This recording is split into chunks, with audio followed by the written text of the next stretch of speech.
This is the time to choose the dawn.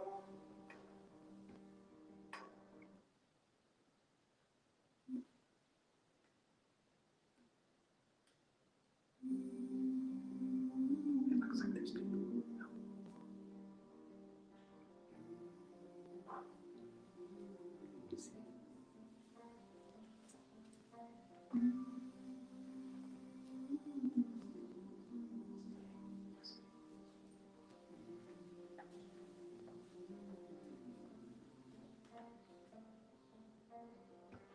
This is the calm before the storm. This is the sea between us. And this is the time to choose the dawn. This is the time to come home. So hold your fire and clear your mind. You won't get left behind.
Ta-da!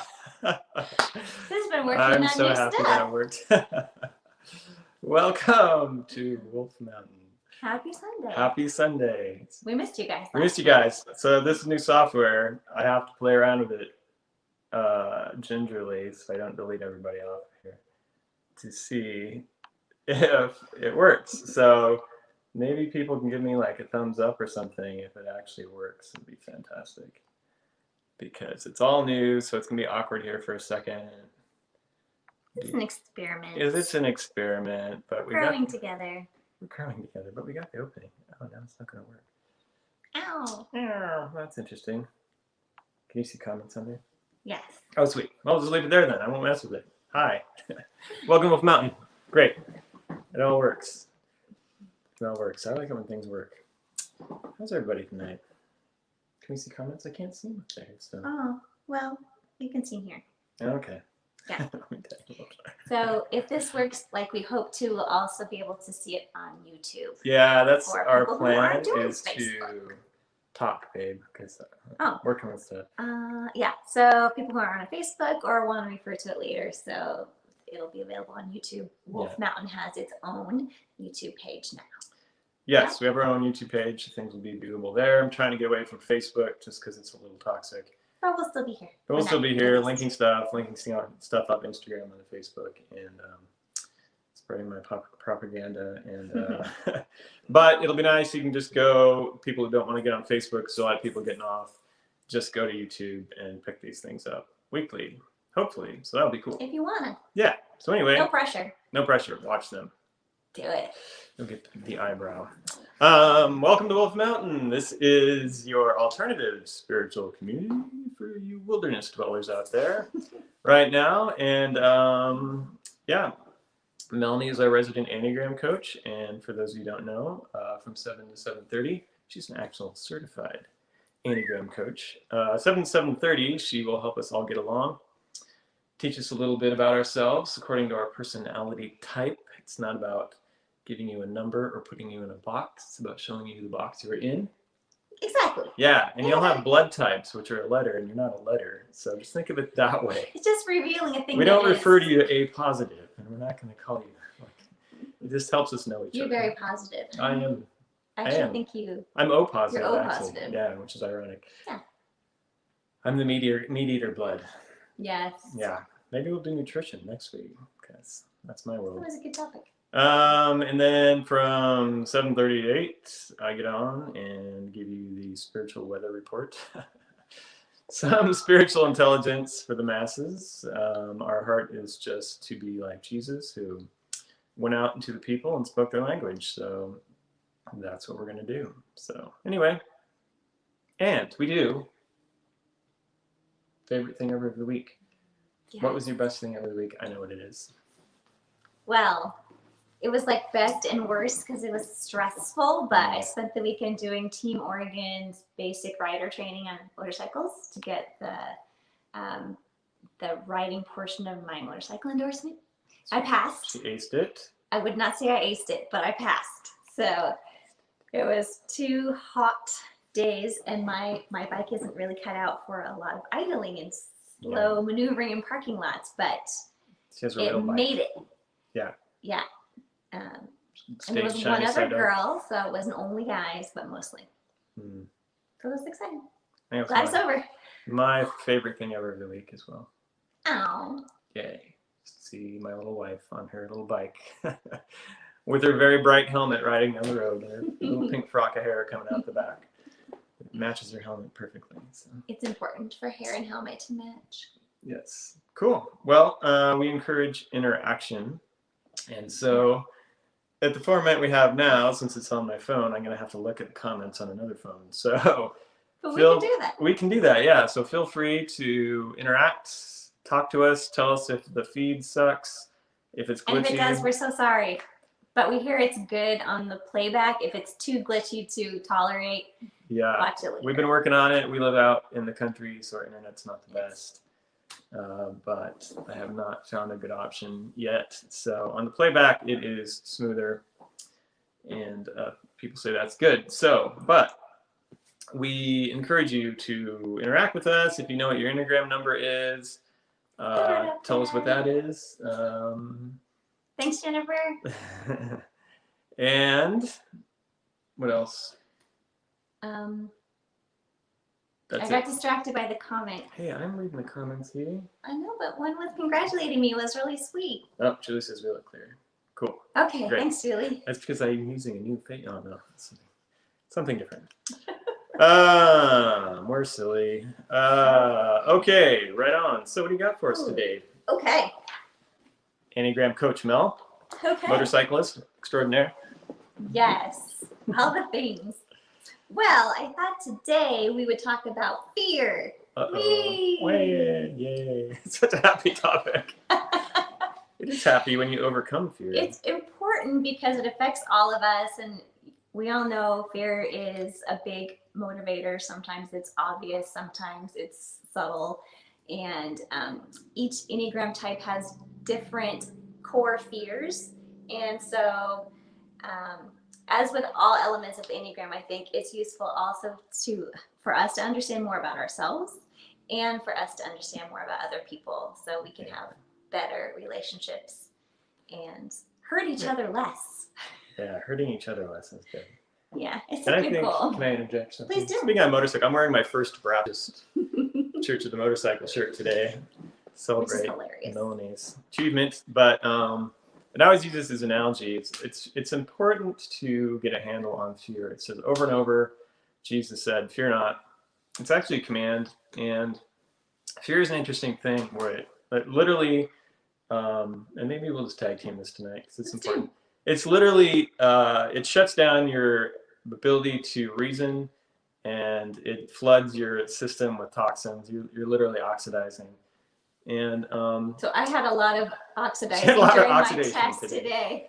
Yeah, but one of the things that I use the performance motorcycle analogy a lot, and surfing, because it's very similar, that you cannot ride a high performance superbike, is what I am fond of riding, and not have control over your fear responses, because everything you do on a motorcycle when you're riding on the edge of grip really fast, that's a fear response. It's actually a natural response your body has to fear, locks up the bike and causes you to crash. If you look, especially this is a really good life analogy, if you look where you don't want to go on a super bike when you're riding at speed. That is exactly where you will go on a motorcycle.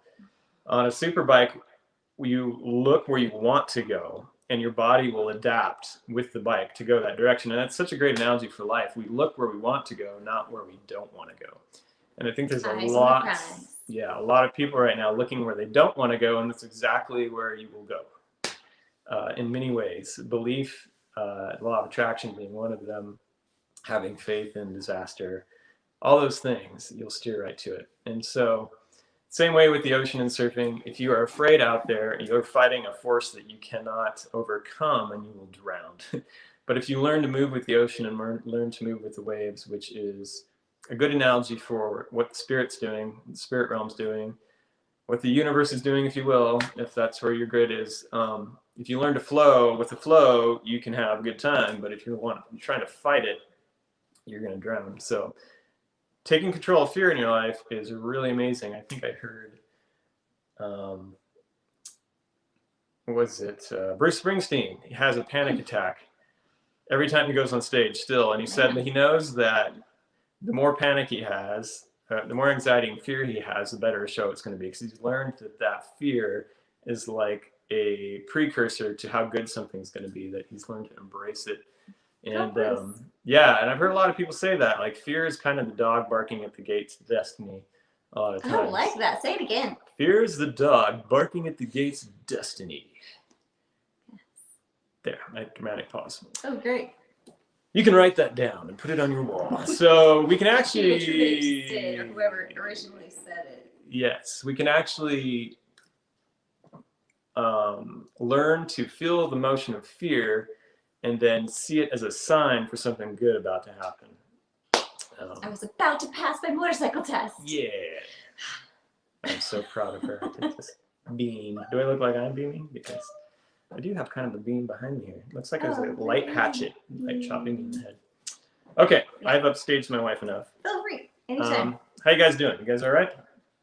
I'm not seeing any comments. They're listening intently. Okay, way to focus, folks. Okay. Okay, we will start with number 1, the reformer. Yes. So I am taking this from Beth McCord. She is who I got my Enneagram certification from. So she kind of expounds on the core fear a little bit. You can, for most types, kind of narrow it down to just a couple words, but she expounds a little bit, which I think is helpful. So I'm going to take her words directly. So for the type 1, the core fear is of being wrong, bad, evil, inappropriate, unredeemable, or corruptible. Mm-hmm. So that's helpful if you yourself are a 1. You could understand sometimes you might have a strong reaction to something. Say, if somebody is implying that you are doing something wrong or inappropriately, and you might become inappropriately upset by that. And to understand sometimes our own reaction is helpful. And also if you are in relationship with a type 1 and you do something in an interaction with them to cause them to feel corrupted or not good or inappropriate, just be aware how strongly that impacts them. So unique to the 1. Who's the 1s out there? I think, Janelle, aren't you 1-ish? I think so. Oh, it's like I said that, but you said everyone get out. You'll hear Mel. It's not Melanie commenting right now. It's me. All right, moving on. Number 2. Yes. So number 2 are our helpers. Helpers. So the core fear for type 2s are being rejected and unwanted. Being thought worthless, needy, insignificant, dispensable, or unworthy of love. So it makes my heart sad for all the 2s, knowing how much that all of that would crush a 2, to be unwanted, unneeded, unloved. It's just devastating for type 2s. That is so the core of what they are, to be loved and wanted and needed. So if you have 2s in your life, let them help you.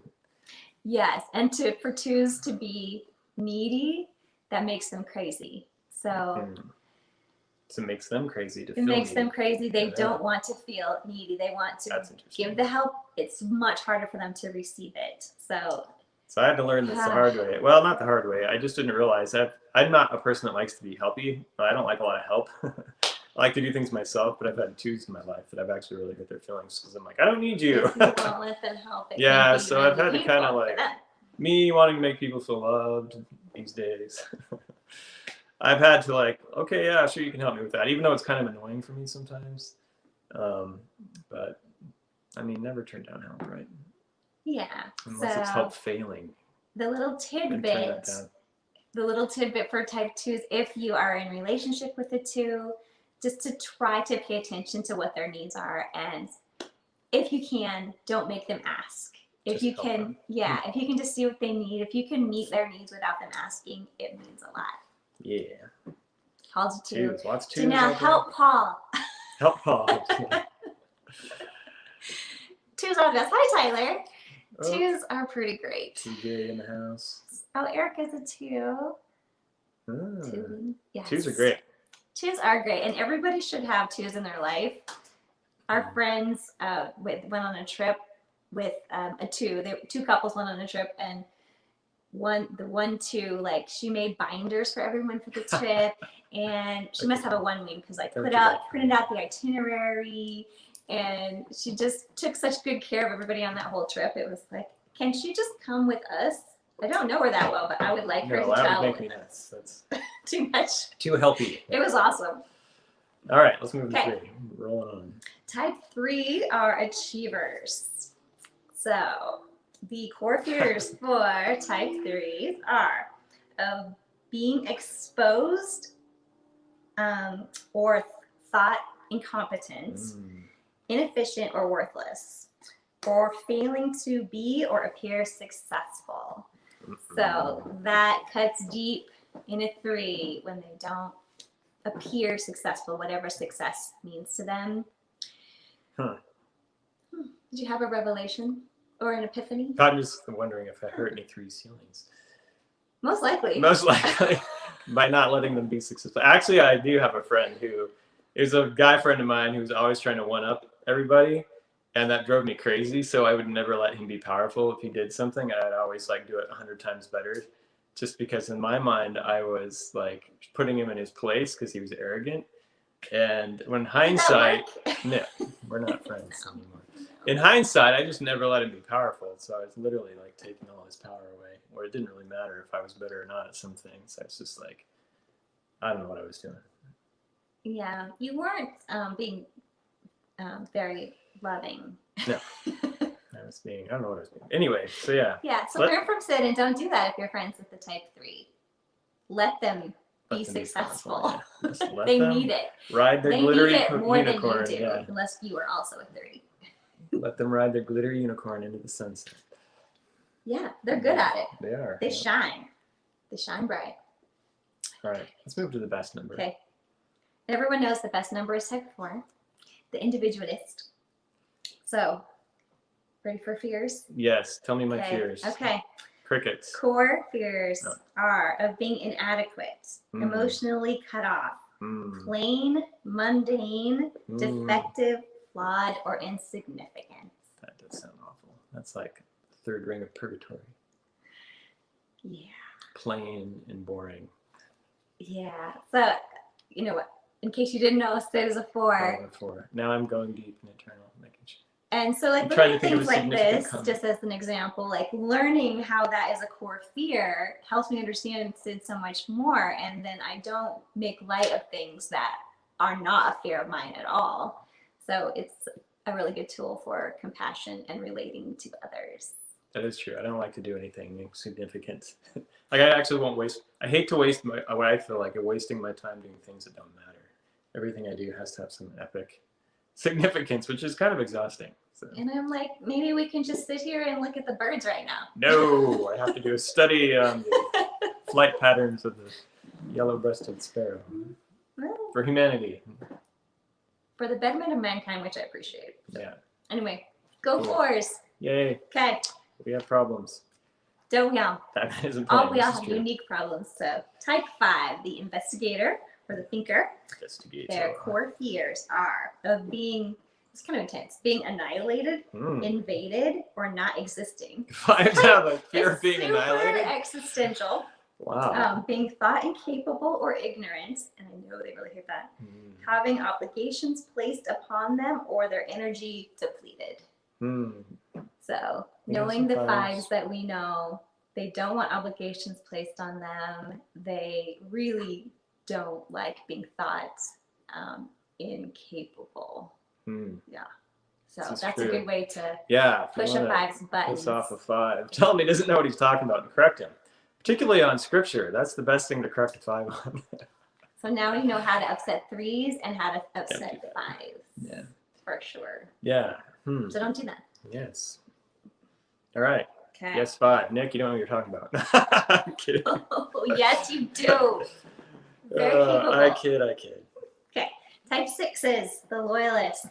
Okay. Core fears are of feeling fear itself, being without support, security, or guidance, being blamed, targeted, alone, or physically abandoned. Blamed. Yeah. So don't pick on 6s. Pick on 6s. 6s need someone they can trust. 6s do need someone they can trust, and trust isn't easily earned by 6s, but once you earn it, they're so loyal. Particularly devastating for a 6 if their leader fails. Yeah, it is really devastating. It's interesting that most. Never mind. Okay. I had a thought, but it would have been too long to continue on with. And just a little side point: 6s have 2 kind of main types. There's the phobic and counterphobic, and they respond really differently to leadership. So phobic 6s tend to follow a leader loyally without questioning their leadership, and counterphobic 6s resist leadership. So they're more likely to stage a coup. So you and could say that looks a lot like an 8. So some counterphobic 6s can look like an 8, but their motivations are different and their fears are different. So you could really pit 6s against each other right now. You could, and I think some are. Have my theories on that, who the 6s are. Okay. Okay. Interesting. Yeah. Then type 7s are enthusiasts. So let's bring the party. But their core fears deep inside the party are of being deprived, trapped in emotional pain, limited, or bored. I love that their core fear is of being bored. Bored. I might be or missing out on something fun. So call your 6 friends and say you had a great party. 7. Or 7. Tell them you had a really great party last night and they weren't invited. Oh, no, don't ever do that. But basically invite your 7s because they're going to make it a better party. I think I need some inner healing. I just keep thinking of ways to hurt people like that according to their you need a list, like a spreadsheet. Don't do this. All the not to do things. Don't do that. Yeah, but to realize that a lot of 7 behaviors are driven by their core fear of pain, that they're doing everything they can to distract themselves from it, to look at something else, to look forward to something else so they don't have to sit in emotional pain. And it's not necessarily physical pain. It could be, but it's more emotional than physical. Yes. Emotional snowflakes, if you will. No. So they're the opposite of before, where we love crazy. Emotional opposites, for sure, yeah. Huh. That's why 4s need 7s as friends. 7s go high. Yeah, we balance out the They make the whole spectrum of emotions together. Yeah. Any 7s out there? You guys are awful quiet tonight. Trying to see if the feed's matching up. It's a little delayed. That's probably why. Yeah. Type 8 are challengers. So 8s might think they don't have any fears, but they do. So core fears for type 8s are of being weak, powerless, harmed, controlled, vulnerable, manipulated, and left at the mercy of injustice. Yeah. So 8s come hard for all of that. They're having a great time right now. Any of that happen. Yes. So those are ways that we can push type 8's buttons. Yeah. There's a lot of 8 buttons. And you don't want to push an 8's button because they will punch you in the face. You got to maneuver. They're more verbally punching the face. Right. I mean, some might be physical. I had funny, I have an 8 friend, and I was like, oh, the 8s are really getting triggered right now. I'm freaking out. And she's Nate. She's like, "Nuh-uh," because she thinks people that are being triggered, freaking out, are the ones that are afraid. And I'm like, they're freaking out in a different way. They are afraid they're being controlled differently. Yeah. Yeah. She's like, Eights are much more likely to go on the attack. yeah. Yeah. Like, oh, you can't tell me what to do. Yep. Hmm. Okay. Well, that's very interesting. And that takes us to the last type 9, peacemakers. And core fear for type 9s are of being in conflict, tension, or discord, feeling shut out and overlooked, and losing connection with others. And that totally resonated with me before, when I was just learning about the Enneagram. So I'm a type 9. And when I learned about the core fear, the first thing I read was loss and separation from others. And I remembered a time we were on a missions trip and learning about each other. And one of the questions was, what's your biggest fear? And mine was losing people that I loved. Because that is my biggest fear. And so that totally resonated when I read it. It's like, yeah. And clearly, I hate conflict and discord too, because it upsets my equilibrium and my peace, and That's true. I don't like it. So anyway, that is a quick rundown of the core fears of the 9 types. So 9 doesn't like discord.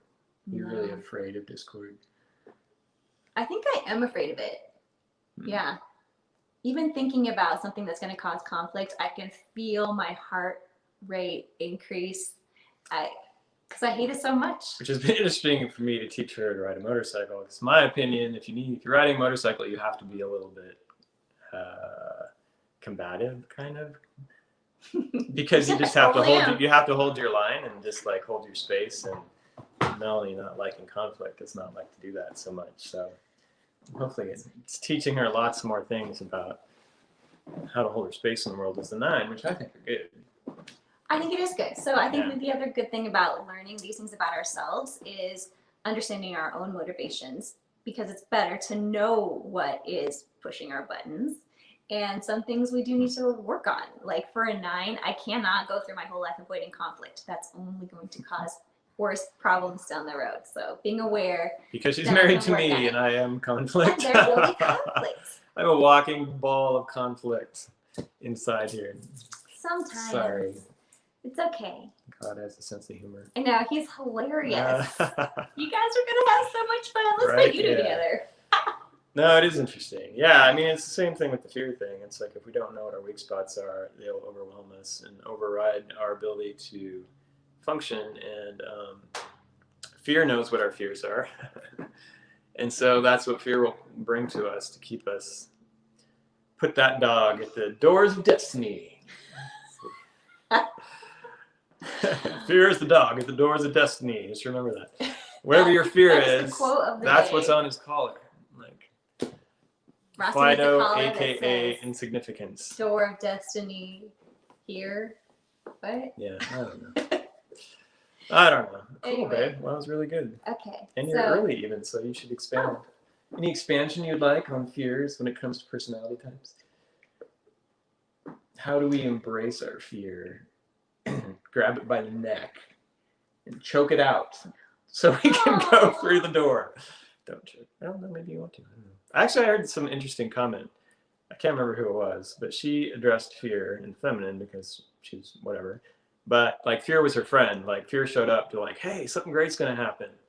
And I thought that was pretty interesting, the way that this woman looked at fear. It was like, it was just like a kind of a harbinger for something that was good was going to happen.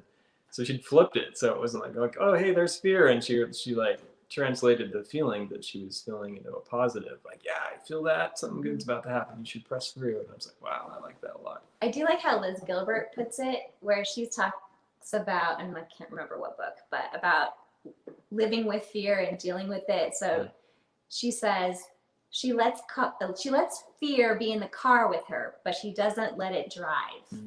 And I thought that was really good, because there's no avoiding it completely. We're going to have fears, and there's healthy fear, of course. There's things that we have a reason to be concerned about it, but don't let it drive.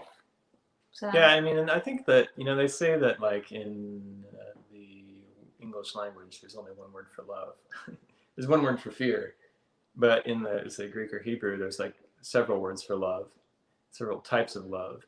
And I think there's actually several types of fear, because like some healthy fear is good, right? Like we need to know what to be afraid of. It also keeps us alive. But I always say if our what ifs are always negative outcomes and not positive ones, there's something going on. Like if every time we imagine the future, it's always negative. Like we need to redial in our imagination and our belief and our hope into something greater. So, and that it's hard when your experience in the past has not been positive. Like I always say, part of my story is that progressively as a child, things got worse for me. Like every time we'd moved once a year, but let's see, I moved 21 times by the time I was 19. And it was always in response to tragedy, and things got worse progressively until I hit my 20s probably. And so that was hard when you're wired to expect. For me, it was I expected I was going to be thrown in a new situation, have no clue what was going on, and have to run to catch up. People would misunderstand me. I was always a new kid, so I got a lot of flack. And so I was just always, like ready to I expected bad things to happen all the time. Like every time something shifted, something bad was going to happen. And so I had to really work through that myself, because it was internally wired by expectation. My fear was like every time something shifted, something negative would happen, or life would get worse. And so I had a hard time being at peace, expecting things to get better when I learned to trust God. Hey, can we back up a second? Because Yes. Carrie had a good question. So she asked, can your number change as you grow and change? So the official answer is no. So you are one number from childhood on. The rest of your life, that's your wiring. But obviously all kinds of things change as we grow. And one thing Enneagram wise that does change, other than like health levels, which obviously affects our behavior, but it's wings. So that's a whole different topic. But you can definitely kind of lean into the number on either side of your wing more and less in different times in your life. So It's like you're a Mac difference. or a PC, and you can run different apps. Sure. Even if you're a PC, I'm sorry. There's hope for you in the afterlife. I'm kidding. Anyway, Carrie, I would love to help you nail down your type if you want. If you want any help with that sometime. Yeah, I look like asymmetrical because they angle this camera. It's really driving me crazy. It's different. Yeah. Okay. Well, that's really great. Take it away. Take it away. What am I talking about? I don't know. I started out with one thing today, and then I started writing, preparing for this, and then wow, this whole other thing came in behind me. And I'm like, is that what we're doing? I don't know. So, but I think we'll continue down this road. And I want to recap from last week. All right, we're done, right? Enneagram. Let's take a break first. We are. Oh. I just realized my mouth was dry. And a word from our sponsor, Nocturnal Avian Predators. And what is that? Bogota. And Bogota. Colombia, Someday country. We'll be able to go there. Yeah, it's a nice country. You should go. They have good coffee in Colombia. And nice people. And burros. But you may have to wait a while to get there. And they can dance. Yes. Okay. Recap from last week. So I have been on the theme of being in the world, but not of the world, like Jesus told us to be. And what that means is not making an us versus them, but operating in the system like Jesus did. He subjected himself to this system and satisfied all the needs from a higher place. It was always like, oh, you want this? Well, here's 10 times more than that. And so I think that we spun off on when Jesus said, if someone wants your coat, give them your shirt. If someone wants you to walk a mile, give them 2, because you have an inexhaustible resource when you're pulling from God's kingdom. God is the resource. It said all of deity was manifest in physical form in Jesus, and he's made that his wishes for that to be available to us. So all of the kingdom of heaven, all of that resource that God, our creator, has, is his desires that for it to be made available to us. That's a mouthful. And that comes from being in relationship with the one who made you. And so the train of the mindset I'm trying to get everybody into is that, yes, the world will change and shift. And I always had this funny train of thought. There's this movie, I think it's called The Last Lovers Alive. It's about two vampires that live forever, but they're just very disappointed the way the world is right now. And so they're just kind of like, meh. But, like, what are we going to do? We live forever. Well, guess what? Like, we all live forever. We're eternal beings. So I just think it's funny, it's just funny for me. Sometimes I feel like that. Like, yeah, I'm not really stoked with the way things are going, but I know I'm pulling from another kingdom. I know I belong from another kingdom. And I know we live forever. So we're just going to ride this out and we're gonna make it work. We're gonna be in this world, but not of it, and pull from the higher realm, and then bring that realm down here through us as a gate that God can come through. And so, I want to talk tonight about worry. We had fear, and now we have worry, which is the happy topics. It's the happy topics. Kind of connected. Yay! No, it's good though, because we're going to talk about how to get over worry and function better day to day, be in the moment and not be living in the future. Because if you're living in the future all the time, especially if your belief in the future is negative, it just ruins your life basically, because every day you wake up and you expect things to suck. And we don't want to expect things to suck. No. Nope. So I like Emily Fletcher. She teaches a form of meditation that's really practical that everybody can adopt. And she's really focused on getting stress out of your life. And she says that, I like her quote, she said, stress makes you stupid, sick, and slow. But it's actual science. Stress does make you stupid, sick, and slow. And worry is a form of stress in our life. It literally kills you slowly. It shuts you down cognitively. It makes you stupid, sick, and slow. And there's actually clinical signs that someone is a worrier. I looked these up. So I wondered, I'm like, is there a consistent list of signs people show up with medically if they are chronic worriers? And it's this: headaches, disrupted sleep, difficulty concentrating, nausea, muscle tension, exhaustion, irritability, elevated levels of stress hormone cortisol, and difficulty making decisions. All things that are not good. Just kind of self-fulfilling, because you make yourself sick. Yeah. You're worried. You're worried about being sick? Guess what? Then you get sick. Yeah. Boom. So not good stuff, right? But it's hard not to worry, And I always like to go to the source and read what Jesus taught his disciples about worry. And so I'm going to read that to you guys. And I don't think I need my glasses. I'll try. Of course you don't. I don't. This eye does. This eye does not. So I'm going to read this to you. This is Jesus on worry, what he told his disciples. So I'll read it. It says, I tell you, do not worry about your life, what you will eat, or about your body, what you will wear. For life is more than food, and the body is more than clothes. Consider the ravens. There's one right there. And that this raven is because of the scripture. They do not sow or reap, and they have no storehouse or barn, yet God feeds them. How much more valuable are you than birds? Who of you, by worrying, can add a single hour to his life? If you cannot do such a small thing, why worry about the rest? Consider how the lilies grow.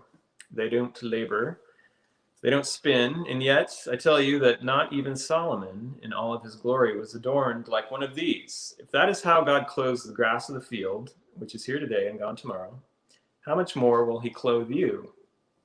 And do not be concerned about what you will eat or drink. Do not worry about it. For the nations of the world strive after these things, and your Father knows that you need them.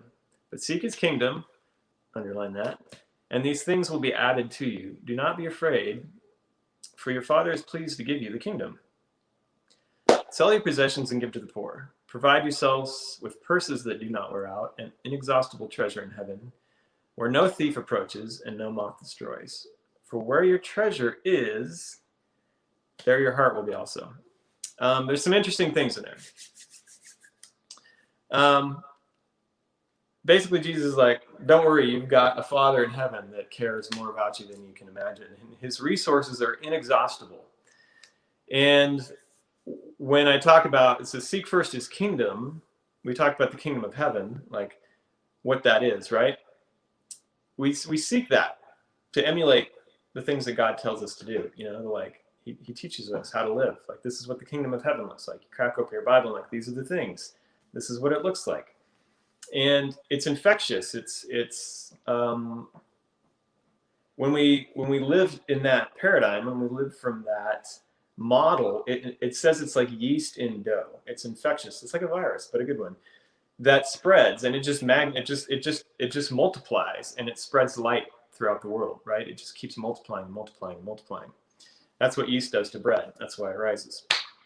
And I like that it says that we will have like a purse that won't wear out. We'll have a credit card that never runs out of money because we are pulling from an inexhaustible resource. And that's what I was talking about when we remove ourselves. We're in the world, but we're not of it. And we're pulling from a higher place with inexhaustible resources down into this place. And so that is the paradigm that God is offering to us. It's a higher realm that we can access so we can satisfy the needs of this world and then some. Someone wants you to wear a mask, but I said this last time, wear 3 masks. Someone wants you to stay 6 feet apart, stay 10. You're like, so I can just do whatever. I'm pulling from a higher source. This is not something that's interrupting. This isn't something that's like a challenge for me. You want my jacket? Here's my coat. And the attitude behind it is this. It's like, is that all you got? Because I have inexhaustible resources, because I believe that God is offering that to me. I just have to believe and trust that he's orchestrating my steps. And so here you go. And I like to sing, like, orphans worry, survivors worry, but sons and daughters trust. So if you feel like you don't have like divine parenthood, divine lineage, if you don't feel like you are adopted into the kingdom of heaven, if you are cared for by a greater source, a higher power, someone who is ultimately your creator, your father, you feel like you have to do everything in your own power to survive. But a son and a daughter, a prince and a princess of a kingdom, of royalty, they don't worry. They know that their good father, which a lot of us have a model for that these days. I was just talking about that with somebody they could just lean into, like someone like a father teaching them how to live. He said I had a friend who said that he'd experienced that from somebody in his life, and how amazing it felt. Like, I can lean into this guy and trust him, and he's showing me the way to go. Like, I don't have to worry right now. When you realize that that's what we all have, everybody has it available to us, a divine father and mother that's taking care of us, orchestrating our lives, and will supply everything we need, like the birds of the air, like the flowers. It just makes you relax, because you're like, I'm going to be good. And that's hard. It's hard not to worry, especially when things are crazy. We worry about the stuff we'll lose. We worry about what the world will look like. We worry about, what tomorrow is going to be for our kids and this and that. And it's like, why not expect things to go well? It's funny. I don't hear anybody right now pointing to, like, do you see this amazing news and this amazing news? And, oh, I'm just thinking this is going to be great. This is going to be over tomorrow. And, things are going to be better than before. I don't hear a lot of that. It's probably like 95% negative. Everybody looking for the worst possible scenario. They get up in the morning with a suspicion, a feeling in their heart. They had a dream inspired by fear, and they're looking on the internet, and they're just pulling up everything they can that's like garbage and like barfing it out at everybody. And it's like, here, have some of my fear, which is, I kind of railed off on this earlier, that fear crushes faith. And faith is needed for the miraculous. And it is counterproductive when you want positive things to happen to broadcast what you're afraid of and point out bad news, especially as a person of faith, because you're actually helping unbelief manifest. And Jesus, it said, in his own hometown could not perform many miracles because of the unbelief in that town. So if you see the snowball effect of broadcasting bad news and fear and looking for things that are terrible and pointing out everything the devil's doing and darkness is doing, oh, look what's bad's happening over here. Look what bad's happening over there. Look what bad's happening over there. Counterproductive. It's actually crushing faith and belief. We need to be vigilant and diligent at what's going on and not blind to the works of the enemy. But Jesus only did what he saw the Father doing. You know, he wasn't pointing out to the disciples, hey, you see all that terrible stuff going on over there? You should be afraid. He was like, we're going that way because God wants to do something. And they're like, yay, God wants to do something. God can't be stopped. You know, I think he did that for a reason. He gave them not very much information for a reason, so they wouldn't be afraid. In fact, he told them not. He actually, even when he told them what was going to happen, I need to die and so I can come back to life. It's like, don't be afraid. You'll be fine.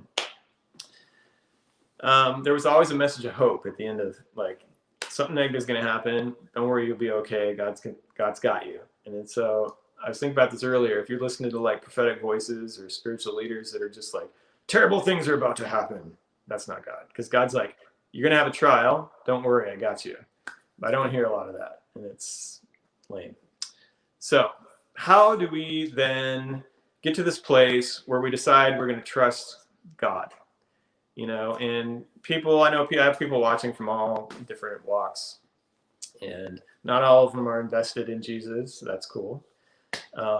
But everyone that's here listening, you know, believes in, they're spiritually minded and believes in a higher power, or there's something steering us, you know, towards a greater good. And you can lean into that. But I want to encourage you with this. It's a scripture called Psalm 82, for those of you invested in the God of the Bible.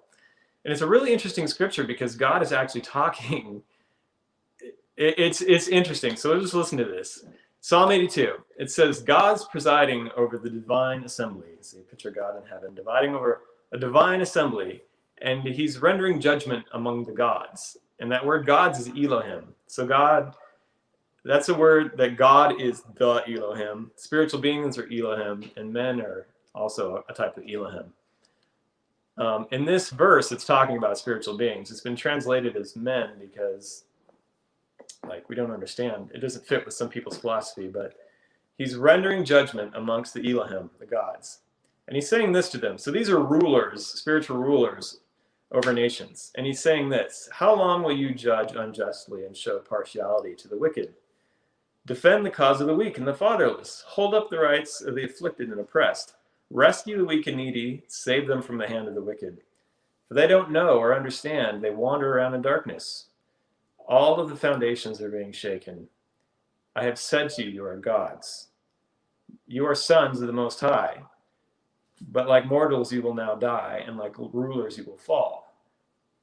And then it says, arise, God, and judge the earth, for all the nations are your inheritance, Jesus' inheritance. So basically what that scripture says, it's like, this is God's character. You, to the Elohim, you're not ruling well. You are terrible. You know, you're favoring the wicked. You're not taking care of the weak and the needy and the people that need you. People are ignorant. They're stumbling around.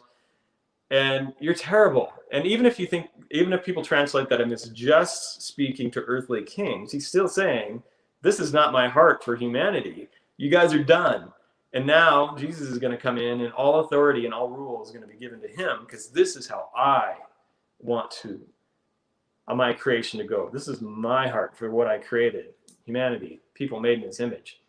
So the heart of the God of the Bible is this for people. He rules justly. He defends the weak and the fatherless. He upholds the rights of the wicked and the oppressed. He rescues the needy. He saves people from the hands of the wicked. Like we said before, he feeds all his animals. He adorns all his grasses of the field with beautiful, you know, coverings. Like, how much more is he going to take care of us? But our faith is often in disaster, and we worry about what we cannot control because our belief in the future is that of an orphan, that it's up to us to survive. And so when you get to that place where you're ready to trust God, you know, trust the universe if you have to. He made it. Everything passed through Jesus, and he made it all to work in our favor. Trust nature if you have to, because nature all cries out for us to realize that we're sons of God, if that's where you're at. But ultimately, we can reach up to that higher plane and decide we're going to trust God. And even if you're like, I don't even believe in God, I don't know, but I'm going to like reach out and say, you know what? I'm going to give you a chance here. Show me what you got. Show me I can trust you. And I guarantee it. Like you'll see things orchestrate in a way where you're like, all right, okay, I see it. And the more history, or the more that you can look back into your past, at least me personally, the more I can see like, oh geez, like that was totally orchestrated. I see how this stuff came this way and that way and orchestrated. And yeah, God totally moved my life in this direction. So I had a really interesting thing happen in this theme last week. I sold a camper, my camper, we call it our mini casa, adventure camper of the stars. Because we bought an adventure van, which is a lifelong dream of mine, to have a sick adventure van I can just run to the coast to sleep in, surf, stay at the beach. My own little private cocoon, empath cocoon I can stay in. You can let me in. She can come. But we're really stoked about it. So great time in our lives. Like I'm going to actualize one of my dreams. I mean, we are really blessed right now. Way more blessed than I could have imagined when I was a kid. And so why this is important is when I was younger, about 5th grade, I lived in this house. So the last house we lived in Bend, Oregon. My mom had got a divorce. She'd lost everything. We were probably the most destitute we'd ever been. No power, no electricity. She would get water from a field next door that was leaking out of a drain pipe to flush our toilets. I was starving. My mom was not in a good place mentally. And just kind of, she'd been through the ringer herself in her life. Not really well equipped to make it as a single mom with 3 kids.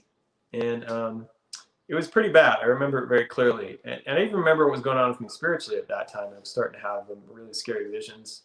Some things started cracking open for me. And they were terrifying. I won't go into detail, but it wasn't imagination and dream. So pretty bad place, pretty bleak. And I was worried. I didn't know what the future was going to be, if our lives were going to be what we're going to end up, You're young. You don't really know that much, but when your mom can't take care of you anymore. And no one else is out there looking out for you, And so her mom came and got us in an RV and filled it full of everything that it could haul and hauled us off to the coast in Lincoln City. And we lived there with her sister for a while until my mom got on her feet. I use that term loosely. We were very poor when I was young.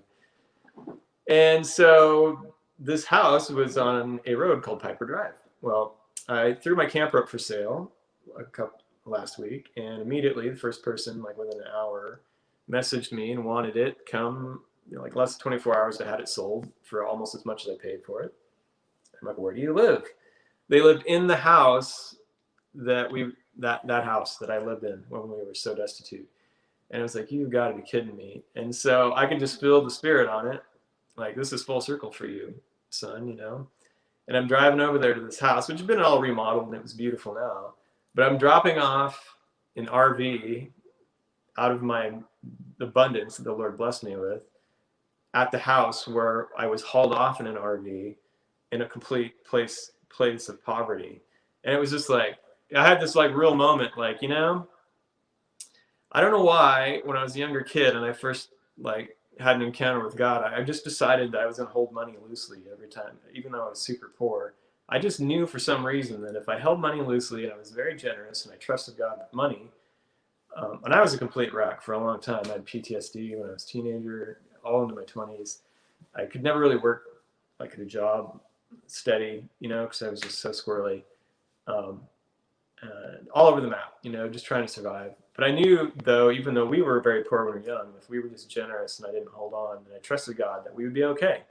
And He's just continued to bless us that way. And it was just out of a place of trust. And I don't know why that one thing I just had faith in, I trust in, that I could always trust God to provide for me. But all these years later, that's one of my stories where I look back and that's ridiculous, And so I just want to encourage you guys with that today. There's a lot of worry out there now. I hear it all day, every day, everything people are worried about. But you can trust God with your future. Wherever you're at, just connect this way and say, I'm worried. Be honest. I'm going to choose to trust you with my future. Show me I can trust you. And I guarantee you that you can just release that worry and connect and start pulling from a divine source that's outside of this world. You can be in this world, but not of it. You can function here, but pull from a place of resource, a higher resource, to be able to satisfy everything in this world and then some. But there's a caveat, I guess. It's seek his kingdom. And what does that mean? It's like, what did Jesus say he did? You know, or what did Jesus say the kingdom was like? Get in the Bible and read that stuff. This is what the kingdom's like. You know, go and do likewise.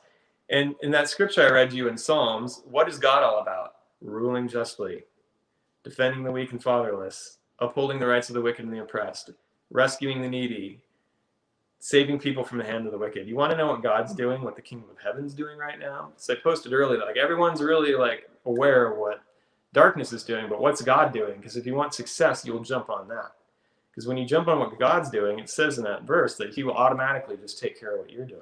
You don't have to worry about it. Like stop running around, toiling and working so hard to fend for yourself, to survive, you know. Just do what I'm doing and it'll automatically, you know, your life will automatically line up.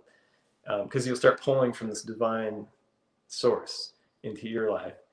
And it sounds heavy, like God's a little scary sometimes when you commit to really, I know I've been in that place, like I don't really want to invest like that much knowledge into what God's doing, so I'll be responsible for it and I'll have to do something about it, make a decision. But like, and I've been at this a long time, my friends. Like I grew up in a kind of a cult and didn't want anything to do with God, but God just kept coming after me. But the more I investigate and the more I lean into who God is and like strip off what I've been told and approach God with my own honesty and on my own path, the better I found out he is. And so I just encourage you to do that. Don't worry, God's going to take care of you. Press into him and just release your future and enjoy the moment that you're in, because life's so beautiful. We gotta like, you know, invest in every moment we're in, you know, and just really enjoy it. And yeah. Would you like to add anything to that? Here. Second that. Yeah. I always say, oh, I was preachy this week, but apparently that's what I'm doing, is getting preachy on you all. So making up for something, I'm not sure. But anyway, I just really feel that strongly there, guys. Encourage you guys. Don't worry. God's got you. Lean into him. Let him show you that he's good. Taste and see that God's good. And imagine a future that is good. Don't let your what ifs be negative outcomes. Let them be positive outcomes. And see what happens. Yep. Amen. Amen. So that's all we got. I'm glad the new software worked. Some of it didn't work. As far as we know. I had little banners and things, but most of it did. So we're pretty stoked about that. So I'll put a link on Facebook on my, about the YouTube page where people can go back and watch it there. And from now on, this is probably how we'll do it if I go back and look at it and it works. And you'll just be able to get on YouTube if you don't want to be on Facebook, and you can get away from all the craziness and just go through the videos from there. So anyway, bless you guys. Happy Sunday. Have a great week. And we will probably see you next week, unless we don't. But we probably will. But we probably will. See ya. Be well.